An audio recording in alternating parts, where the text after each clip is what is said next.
ಸ್ನೇಹಿತರೆ, ಇಲ್ಲೇ ನಾಸಿಕಲ್ಲಿ juice ಫ್ಯಾಕ್ಟ್ರಿಯಲ್ಲಿ unload ಮಾಡಿಕೊಂಡು ಇಲ್ಲೇ ಟ್ರಾನ್ಸ್ಪೋರ್ಟ್ ಆಫೀಸ್ ಹತ್ರ ಬಂದೆ. ಬೆಳಗ್ಗೆನೇ ಪೋವ ತಿಂದೆ.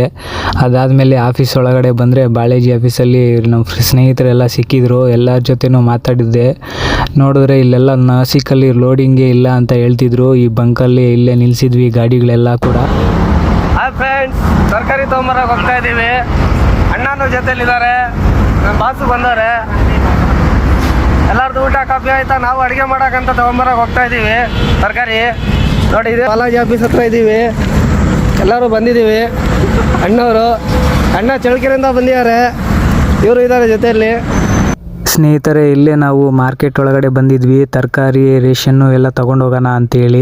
ನಮ್ಮ ಅರಸೀಕೆರೆ ನೂರುಬಾಯಿ ಅವ್ರ ಡ್ರೈವರು ಸಲ್ಮಾನ್ ಅವ್ರು ನೋಡ್ರಿ ಹೆಂಗೆ ಹೋಗ್ತಿದ್ದಾರೆ. ತರಕಾರಿ ಎಲ್ಲ ಅವರೇ ಆರಿಸ್ಕೊಂಡು ತಗೊತಾ ಇದ್ದಾರೆ. ಈಗ ಅವರೇ ತರಕಾರಿ ಎಲ್ಲ ಕಟ್ ಮಾಡೋದೆಲ್ಲ ಶುರು ಮಾಡಿದ್ರು. ಜಮ್ ಗಾಡಿಯವರು ಅಫ್ಸರ್ ಬಾಯಿ ಮತ್ತು ನಮ್ಮ ಸಲ್ಮಾನ್ ಇಬ್ಬರು ಸೇರಿಕೊಂಡು ಅಡುಗೆ ಮಾಡಿದ್ರು. ನಮ್ಮ ಚಳ್ಳಕೆರೆ ಗಾಡಿಯವರು ಬರೀ ಪಲ್ಯ ಮಾತ್ರ ಮಾಡ್ತಾಯಿದ್ರು. ನೋಡ್ರಿ ಹಾಯ್ ಎಲ್ಲ ಮಾಡ್ತಾ ಇದ್ದಾರೆ. ನೋಡ್ರಿ ನಮ್ಮ ಜಮ್ ಗಾಡಿ ಅಣ್ಣವ್ರು ಹೆಂಗೆ ಕೂತಿದ್ದಾರೆ ಸ್ಟ್ಯಾಂಡರ್ಡಾಗಿ. ನಮ್ಮ ಸಲ್ಮಾನ್ ಬಾಯಿ ಅವರು ಎಗ್ ಬುರ್ಜಿ ರೆಡಿ ಮಾಡ್ತಾ ಇದ್ರು. ಇನ್ನೊಂದು ಕಡೆ ನಮ್ಮ ಚಳ್ಳಕೆರೆ ಗಾಡಿಯವರು ಬೆಂಡೆಕಾಯಿ ಪಲ್ಯ ರೆಡಿ ಮಾಡ್ತಾ ಇದ್ರು. ಚಪಾತಿ ಎಲ್ಲ ರೆಡಿ ಆಗೋಯ್ತು. ನೋಡ್ರಿ ಪಲ್ಯ ಎಲ್ಲ ಬಡಿಸ್ಕೊಂಡು ನಾವು ಎಲ್ಲರೂ ಊಟ ಮಾಡ್ಕೊಳ್ಳೋಕೆ ಕೂತಿದ್ದೀವಿ. ಎಲ್ಲರೂ ಜೊತೆಯಲ್ಲೇ ಊಟ ಮಾಡ್ತಾ ಇದ್ದೀವಿ. ಈ ಥರ ನಮ್ಮ ಡ್ರೈವರುಗಳೆಲ್ಲ ಕೂಡ ಒಂದು ಕಡೆ ಸೇರಿ ಊಟ ಮಾಡ್ತಾ ಇರೋದು ತುಂಬ ಖುಷಿ ಆಯಿತು. ಯಾಕಂದರೆ ಯಾರ್ಯಾರು ಎಲ್ಲೆಲ್ಲಿಂದನೋ ಬಂದಿರ್ತೀವಿ, ಎಲ್ಲರೂ ಜೊತೆ ಸೇರಿ ಪರಿಚಯ ಎಲ್ಲ ಬೆಳೆಸ್ಕೊಂಡು ಈ ಥರ ಊಟ ಮಾಡ್ತಾ ಇರ್ತೀವಿ.